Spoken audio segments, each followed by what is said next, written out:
استقبال ماہ رمضان کے عنوان سے سنی یوتھ فیڈریشن نے خالد حلیم کے دولت کرے روشن آباد کالونی میں علماء دین و ادب اور شعراء باکمال کو یکجا کر کے ذہن سازی کا کار مستحسن کیا۔ صدارت مجاہد اردو محمد احمد خان ادیب نے فرمائی۔ نظامت رضوان احمد فاروقی نے۔ اس موقع پر صاحب دیوان شاعر محمد فاروق جاذب، ڈاکٹر عتیق فاروقی و دیگر شعراء موجود رہے اور اہل محلہ بھی۔ پیش ہے لرن آن لائن ود فیضان خان کی آنکھوں دیکھی رپورٹ۔ آج کا یہ پروگرام اس اعتبار سے بہت اہم ہے کہ رمضان المبارک میں شیاطین بھی قید ہو جاتے ہیں اور تقریباً شعراء بھی، حالانکہ شعراء اشرف المخلوق ہیں، ان کے لیے قید ہونے کے لیے کوئی ایسی وعید نہیں ہے کہ ان کو قید کیا جائے، لیکن سال بھر کی جو آلائشیں ہوتی ہیں، قدرتیں ہوتی ہیں، کڑواہٹیں ہوتی ہیں، ان کو مٹانے کا ذریعہ ہے رمضان۔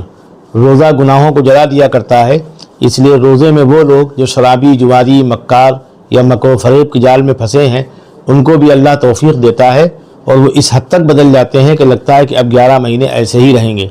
اور ایسا بھی دیکھا گیا ہے کہ جن کو کبھی نماز کی توفیق نہیں ہوئی تھی وہ رمضان المبارک میں نماز پڑھتے ہیں۔ حد یہ ہے کہ تراویح کا اہتمام عام نمازیوں سے زیادہ کرتے ہیں۔ جو لوگ عام دنوں میں یعنی 11 مہینوں میں نماز کا اہتمام کرتے ہیں وہ تراویح کو بھی ایک نماز ہی کی طرح پڑھتے ہیں، اور بے شک وہ نماز ہے، وہ اتنی بڑی نماز نہیں جتنی کہ 5 نمازیں ہیں۔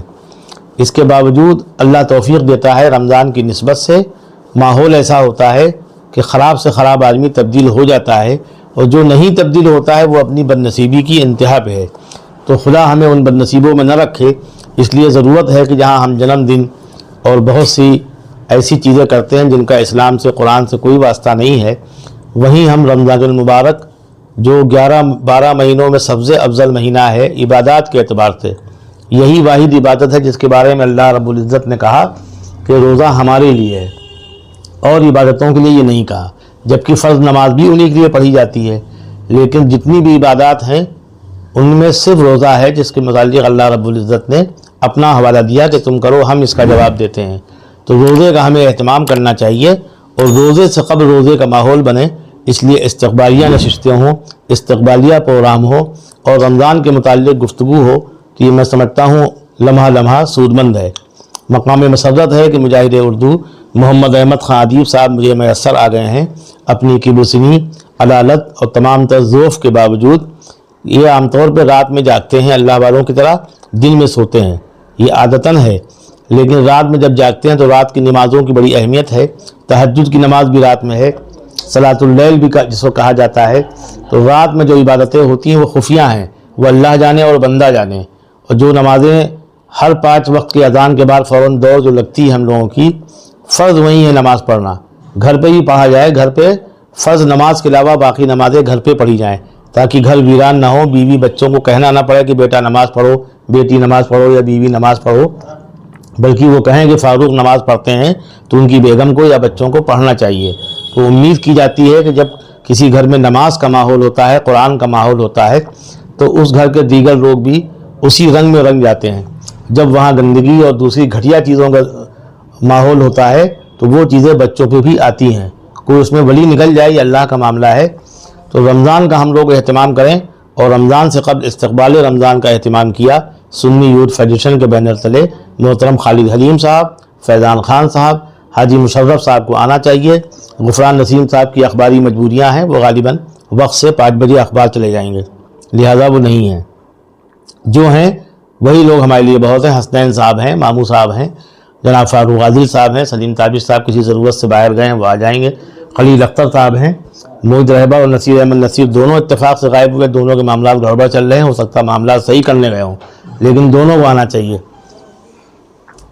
جناب عتیق فاروقی صاحب، یہ ممتاز پی جی کالج، اس حوالے سے ان کا نام بہت اہم ہے، سینکڑوں لوگوں کو انہوں نے پڑھایا ہے، درس و تدریس سے منہمک رہے ہیں، بڑے عہدے پر رہے ہیں، اور بڑا کارنامہ ان کا یہ ہے کہ ریٹائر ہونے کے بعد لوگ بالکل ہی ریٹائر ہو جاتے ہیں۔ یعنی ہم نے بہت سے بڑے لوگوں کو بنیا کی دکان تک کھولتے دیکھا ہے کہ مصروف رہیں، انہوں نے دکان کھولی تو اردو کی دکان کھولی، ادب کی دکان کھولی، اب یہ بحمداللہ شاعری بھی کر رہے ہیں، مشاعروں میں شرکت بھی کرتے ہیں۔ اس سے بڑا کارنامہ ان کا یہ ہے کہ اخبارات میں جہاں عام طور پہ لوگوں کو جگہ نہیں ملتی، وہاں یہ 4-4 5-5 کالم کی ان کی ہیڈنگ ہوتی ہے، سیاسی مضامین لکھ رہے ہیں۔ تو کسی عہدے پہ رہنے کے بعد، لمبی تنخواہ وصولنے کے بعد آدمی خراب نہ ہو تو وہ آدمی قابل قدر ہوا کرتا ہے. وہی شخصیت ہے محترم عتیق فاروقی صاحب کی. میں صدر ذیوقار آج کی محفل کے مجاہد اردو محمد احمد خان ادیب صاحب، ان کی خدمات کا جتنا ذکر کیا جائے کم ہے. ان کا سب سے بڑا کارنامہ یہ ہے کہ ہم لوگ اردو کے لیے، اردو کی خدمت کے نام پہ بہت کچھ وصولتے بھی ہیں. چونکہ یہ اسلامی کام نہیں ہے، ادبی کام ہے، تو دنیا میں جب ہم آئے ہیں تو ہمیں عبادات کے ساتھ میں کھانے پینے کی بھی ضرورت ہے. اس لیے اس کام کو قطعاً غیر شرعی نہیں کہا جا سکتا، بلکہ جو لوگ لفافہ دیتے ہیں وہ بھی امر مستحسن کرتے ہیں، جو لیتے ہیں وہ بھی ٹھیک ٹھاک لوگ ہیں. لیکن جو بہت ٹھیک ہیں وہ محمد احمد ادیب صاحب ہیں.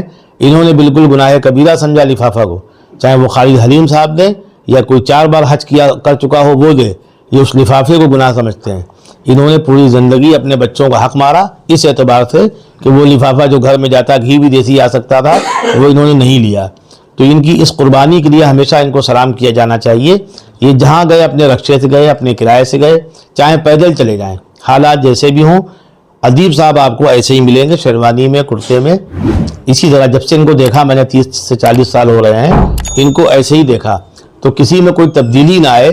یہ بھی اس کے ایماندار ہونے کی علامت ہے کہ آدمی تو آج کل خریدا جاتا ہے، کہا جاتا ہے کہ ہر چیز کا ریٹ صحیح ہو اسے خریدا جائے گا. تو یہ وہ لوگ ہیں جو کم از کم بکتے نہیں ہیں، جس کے ہو گئے اول دن سے اس کے آخر دن تک رہتے ہیں. لہذا جہاں جہاں یہ ہمیں نظر آتے ہیں ان کی صدارت پہ ہم لوگ مہر لگاتے ہیں اور سب لوگ تائید کرتے ہیں. آپ لوگ تائید کرتے ہیں. مہمان خصوصی کے طور پہ جناب عتیق فاروقی صاحب ہیں، اور اگر جناب جاذب صاحب آ گئے تو ان کو ہی مہمان خصوصی ہی بنایا جائے گا. حافظ محمد عمر صاحب یہاں تشریف لے آئیں. جب کوئی قابل قدر آئے، دل چاہے آپ کا تو اٹھیے، ورنہ جہاں آئے اس کا مقدر ہے. چونکہ نماز میں اگر کوئی دیر سے آئے تو کتنا بڑا توپچی ہو اس کو پیچھے کھڑا کرنا چاہیے. اور صفحے چیر کے آ رہا سمجھیے کہ اللہ کے رسول کی سنت سے ناواقف ہے. صرف یہ اللہ کے رسول کو زیب دیتا تھا کہ وہ بیماری کی حالت میں ہو یا کسی حالت میں ہو تو صحابہ ان کے احترام میں، اہل بیت ان کے احترام میں جگہ دیتے تھے اور وہ آگے جا کے نماز پڑھاتے تھے، یا کسی کو معمور کر دیں تو وہ نماز پڑھاتا تھا. امت محمدیہ پہ یہ بالکل واجب نہیں ہے. حافظ محمد عمر صاحب 5 وقت کے امام ہیں تو بہت اچھی بات ہے، ان کی عزت ہونا چاہیے، لیکن وقت سے آئیں. 5 منٹ کی گنجائش بھی نکالی گئی، لیکن اگر یہ کوئی بیماری ہے تو بس جیسے ہی 1 سیکنڈ آگے نہ بڑھنے پائے فور اللہ اکبر، پھر امام کا بھی انتظار نہ کیا جائے. اور اگر مریض رہبر آ جائیں صحیح کلام پاک پڑھ سکتے ہیں اور یہ لگے کہ پاک ہیں تو ان سے بھی نماز پڑھوائی جا سکتی ہے. نصیر احمد نصیر صاحب آئیں تو ان سے بھی کہا جا سکتا ہے کہ آپ چیخ کے اگر شعر پڑھ سکتے ہیں تو آج آپ چیخ کے قرآن نہ پڑھیے، بلکہ ایسا پڑھیے کہ لوگ سن لیں اور نماز ہو جائے. کسی پہ وضو واجب نہ ہو کہ آپ کی چیخ پکار سے اس کا پیشاب نکل جائے. بہرحال تمام حضرات کا استقبال ہے. ہاں یہی تو ہے. ایک مشاعرہ میں نے ادیب صاحب کیا تھا تو آپ لوگ تو شیعوں کو بہت کوستے رہے ہو. شیعہ سنی کا ہمیشہ جھمیلا رہا لکھنؤ میں. لکھنؤ بڑی شاندار جگہ ہے، یہاں جہاں ادب کی جا ہے وہیں یہاں کے شیعہ سنی منافرت سے، آپ نے تو کہا تھا شیعہ اور سنی میں ہوتا ہے تصادم، جب یہاں خون کے آنسو رلاتا ہے تمہارا لکھنؤ. تو ایک لکھنوی شاعر نے کہا کہ بھائی خون کے آنسو کیوں رلاتا ہے، اب ہمارا کیوں نہیں کہا آپ نے، تو ان کا ذمہ داری بڑھ جائے گی، حالانکہ ابھی مستقل لکھنؤ میں ہے. تو ہم لوگ یہ چھوٹے چھوٹے دائرے جو شیعہ سنی ہندو مسلم کے ہیں اس کو مٹا کے جب رسول کی بات ہوتی ہے، ذکر رسول ہوتا ہے تو ہم پوری امت کو جوڑنا چاہتے ہیں. اس لیے کہ اللہ رب العالمین تھا اور اللہ کے رسول رحمۃ للعالمین بنا کر بھیجے گئے. وہ کسی ایک امت، کسی ایک فرقے، کسی ایک ذات کے لیے نہیں کہ بلوچ پورے کے لیے رسول ہے اور ہمارے لیے نہیں ہے، سبھی کے لیے ہیں. تو اسی رسول کی امت میں ہونے کی وجہ سے ہمیں رمضان پہ بھی گفتگو کرنا ہے، اس کی اہمیت و افادیت پہ بھی. ابھی افتتاحی تقریر ہوگی مجاہد اردو محمد احمد خان ادیب صاحب کی. تو میں گفتگو کچھ کر رہا ہوں، لکھی پڑھی گفتگو ہے، اس میں ذرا مشکل ہوتا ہے بولنا.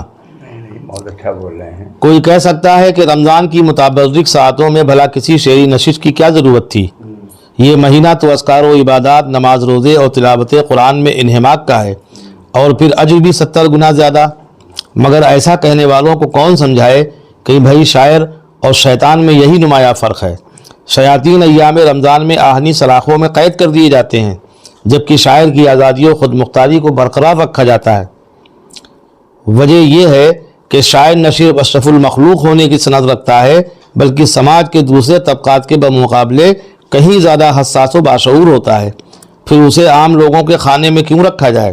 عام لوگ اس حقیقت سے بھی کم ہی واقف ہیں کہ بیشتر شعراء رات میں جاگتے ہیں، چائے خانوں میں وقت گزارتے ہیں اور غیبت ان کی محبوب غذا ہے. ایسے میں کوئی نواب جو خود عرض شاعری میں مبتلا ہو اپنے ذوق کی تسکین کے لیے شعری نشست کے ساتھ سحری کا اہتمام کرے تو یہ ان افطار پارٹیوں سے بدرجہ بہتر ہے جس میں روزے داروں کی تعداد تال میں نمک کے برابر ہوتی ہے، اور فوٹوگرافر ہر لقمے کو اپنے کیمرے میں اس طرح محفوظ کرتے ہیں جیسے کہ یہی تصاویر کل ذریعہ نجات ہوں گی۔ اسی سلسلے کو آگے بڑھایا گزشتہ سال ڈاکٹر منصور خان کے یہاں ان کی ایما پر شمام پیس فاؤنڈیشن اور مسعود ایجوکیشنل سوسائٹی نے ایک محفل آراستہ کی جس میں روزہ عنوان تھا۔ اس کا عنوان رمضان تھا، اس کا عنوان روزہ تھا، اور اس میں بھی 1 درجن کے قریب شاعر آئے۔ بعد میں کلچے نہاری سے ضیافت بھی کی ڈاکٹر منصور خان نے، اور بحمداللہ سب نے روزے رکھے۔ روزے پہ جو شاعری پچھلے سال پڑھی گئی وہ میں نے اخبارات میں چھپوا دی تھی۔ کچھ پرانی شاعری آپ کو سنا دوں۔ اس کی دونوں جہاں میں جنت ہے مل گئی جس کو دولت رمضان، اس کی دونوں جہاں میں جنت ہے مل گئی جس کو دولت رمضان، اور جام کوثر کے ہیں جو متوالے، جام کوثر کے ہیں جو متوالے، ان کے دل میں ہے الفت رمضان۔ جام کوثر کے جو ہیں متوالے ان کے دل میں ہے الفت رمضان، اور جن کا رشتہ ہے دین فطرت سے جانتے ہیں وہ حکمت رمضان۔ یہ رضا تابانی صاحب تھے جو رامپور میں رہے، سوسخواں تھے اور نواب رامپور کے یہاں رہتے تھے، ان سے باقاعدہ ان کو وظیفہ ملتا تھا۔ ان کی شاعری سے میں نے اپنی اس مضمون کا آغاز کیا۔ ڈاکٹر حضور نواب صاحب لکھنوی نواب تھے، اور جب جلوس مدح صحابہ لکھنؤ میں نکلا تو پہلی بار انہوں نے سبیل ابیل کا اہتمام کیا تھا۔ یعنی اگر وہ یہی جو لکھنؤ کی فضا ہے اس طرح کے شیعہ ہوتے تو میں یقیناً وہ مدح صحابہ والوں کو پانی نہ پلاتے، بلکہ وہ دوسری طرح کا پانی پلاتے۔ پانی پلانا بھی تو لکھنؤ میں محاورہ ہے کہ صاحب پانی پلا دیں گے۔ ڈاکٹر حضور نواب کے مطابق چہرہ مومن کی سرخی وہ آئینہ ہے جس میں جمال رمضان کو واضح طور پہ دیکھا جا سکتا ہے۔ وہ فرماتے ہیں کہ سرخی چہرہ مومن ہی وہ آئینہ ہے، سرخی چہرہ مومن ہی وہ آئینہ ہے جس میں آتا ہے نظر صاف جمال رمضان۔ جس کے دل میں رمضان کا خیال مہما ہو وہ کیسے دکھیاروں کے پہ ترس نہ کھائے، کیسے ممکن ہے غریبوں پہ وہ کھائے نہ ترس، دل میں جس کے بھی ہے مہمان خیال رمضان۔ شاعر عید کے چاند پر ہلال رمضان کو فوقیت دیتا ہے اور اپنے خیال کو یوں شعری جامہ عطا کرتا ہے کہ ملتا ہے 8 پہر لطف حضوری رب سے، عید کے چاند سے بڑھ کر ہے ہلال رمضان۔ اسی قبیل کا ایک شعر اور حاضر ہے، وہ زیادہ مؤثر ہے کہ عید کے دن کی مسرت سے گزر جانے پر دل کو تڑپائے گی پھر یاد وصال رمضان۔ ایک اور شعر سماعت فرمائیے، خالد قیصر کا ہے کہ ایک نیکی کی جگہ لکھتا ہے 70 نیکی۔ یہ محمدی لکھیم پور سے آئے تھے، تشریف لائے تھے رمضان میں۔ ایک نیکی کی جگہ لکھتا ہے 70 نیکی، ایک فرشتے کی بڑھاتا ہے مشقت رمضان۔ ایک نیکی کی جگہ لکھتا ہے 70 نیکی، ایک فرشتے کی بڑھاتا ہے مشقت رمضان۔ خالد نے محبت، قناعت، مہلت، مشقت، راحت، حرارت، طبیعت، رخصت جیسے قوافی سے اپنی غزل کی عمارت تعمیر کی، خوب اشعار سنائے اور یہ پیغام دے گئے کہ رمضان میں نفرت اور گھٹن سے بھرے ماحول کا خاتمہ ہوتا ہے، محبت و یگانگت کی فضا قائم ہوتی ہے، چہار جانب نور ہی نور بکھرتا ہے، عبادات الہی کی توفیق غیبی ملتی ہے، توبہ کا موقع ہاتھ آتا ہے، سحری و افطار، تراویح اور کلام اللہ کے ذریعے قلوب کی تطہیر اور روح کی تازگی کا سامان بہم ہوتا ہے، نیکیوں کے حصول کے مواقع ہاتھ آتے ہیں۔ خالد کے چند شعر حاضر ہیں کہ سحر، افطار، تراویح و تلاوت کا نظام اس طرح کرتا ہے تطہیر طبیعت رمضان، شر سے شیطان کے محفوظ ہیں اس ماہ میں ہم، بن کے آتا ہے ہمارے لیے راحت رمضان۔ دور ہو جاتی ہے ماحول سے نفرت کی گھٹن، گھول دیتا ہے فضاؤں میں محبت رمضان، عید کا چاند دکھا دیتا ہے جاتے جاتے، یوں ہی موڑ موڑ کے ہوتا نہیں رخصت رمضان۔ اب میں اگر شعر پڑھتا رہوں گا تو یہ صبح قیامت تک سلسلہ رہے گا، قریب 20 صفحے کا مضمون ہے، تو میں نے تمہید کے طور پہ کچا مقرر ہوں، اس لیے میں نے کہا کتاب کا سہارا لیا جائے، یہ کتاب اتفاق سے میری ہی ہے۔ صدر محترم و قبلہ فاروق جاجب صاحب اور تمام اکابرین ادب، تازگی روح کی کچھ اور بڑھانے کے لیے اہل ایمان کی خواہش ہے کہ آئے رمضان. بہت شکریہ. نفس پہ اپنے جو قابو نہیں رکھ پاتے ہیں، بس وہی کہتے ہیں پھر آ گیا ہائے رمضان. نفس پہ اپنے جو قابو نہیں رکھ پاتے ہیں، بس وہی کہتے ہیں پھر آ گیا ہائے رمضان. اب وہ کہاں ہے شاگردی والا؟ شعر حاضر کرتا ہوں. روزہ کیا چیز ہے، کیا چیز ہے فکر عقبا. جاجب صاحب، قبلہ جاجب صاحب، ارے وہ پیسے ہم آپ ہی دے دیں گے، آپ پریشان نہ ہو. روزہ کیا چیز ہے، کیا چیز ہے فکر عقبا. دیکھیے فاروقی کو فاروقی صاحب نے نوازا ہے. اب دوسرے فاروقی ہوں تو اپنا فائدہ اٹھائیں. فاروق جاذب نتھنگ. روزہ کیا چیز ہے، کیا چیز ہے فکر عقبا. جو سمجھتے ہی نہیں کیا انہیں بھائے رمضان. بہت شکریہ. شعر آخر. ماہ اقدس کی یہی شان ہے کیا کم رضوان. ماہ اقدس کی یہی شان ہے کیا کم رضوان. ہر قدورت سے کثافت سے بچائے رمضان.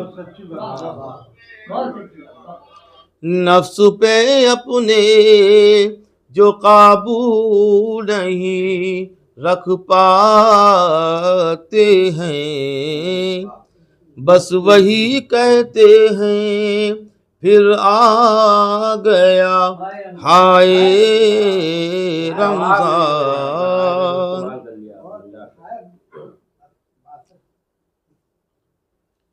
رمضان کے متعلق محمد رضا لکھنوی نے یہ شعر پڑھے تھے کہ ہو غریبوں کے برابر ہی امیروں کی صفیں، ہوں غریبوں کے برابر ہی امیروں کی صفیں، عام اور خاص کا احساس مٹائے رمضان. اور صرف ایک جسم کی اصلاح نہیں ہے یہ رضا، ہم کو آداب عبادت بھی سکھائے رمضان. اور اسی میں شعر تھے سید اختر نظامی صاحب فرماتے ہیں، یہ بالکل آخری مشاہدہ ان کی زندگی کا تھا اور وہ انہوں نے صدارت فرمائی تھی کہ اپنے دامن میں شب قدر کی سوغات لیے، اپنے دامن میں شب قدر کی سوغات لیے، رحمت حق کا لٹاتا ہے خزینہ رمضان. اور فرماتے ہیں کہ 3 اشروں کی عبادت کے صلے میں جنت لے کے جائے گا ہمیں زینہ بزینہ رمضان. 3 اشروں کی عبادت کے صلے میں جنت لے کے جائے گا ہمیں زینہ بزینہ رمضان. اور بحر ظلمات کی امواج سے گھبرانا کیا، یہ لفظیات تک میسر نہیں لوگوں کو، کہ بحر ظلمات کی امواج سے گھبرانا کیا، پار لے جائے گا امت کا سفینہ رمضان. پار لے جائے گا امت کا سفینہ رمضان. اور دے دی اللہ نے مزدوری کی اجرت اختر، دے دی اللہ نے مزدوری کی اجرت اختر، ضائع جانے ہی نہیں دیتا پسینہ رمضان. دے دی اللہ نے مزدور کی اجرت اختر، ضائع جانے ہی نہیں دیتا پسینہ رمضان. یہ تقریباً 12 سال پہلے کا مضمون ہے جس میں بہت سے شاعروں کو یکجا کر دیا تھا اور وہ آج کام آ گیا.